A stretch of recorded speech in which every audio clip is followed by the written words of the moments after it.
Programang ito ay rated SPG. Striktong patnubay at gabay ng magulang ang kailangan. Maaaring may masiselang tema, lengguwahe, karahasan, sexual, horror o droga na hindi angkop sa mga bata.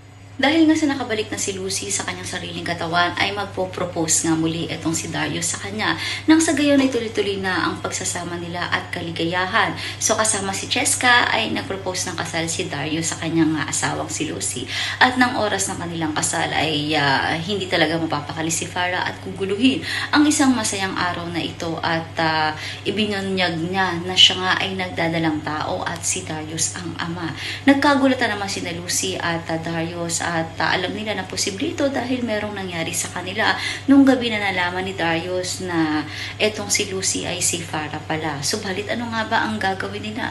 Magtatagumpay nga ba si Farah sa panggugulo sa pamilya Ricor at paano nila masusolusyonan ang pagkakataong ito lalo na ngayon na buntis na etong si Farah? So marami tayong mga dapat tunghayan sa mas tumitinding mga tagpo at kaganapan dito nga lang sa Stolen Life.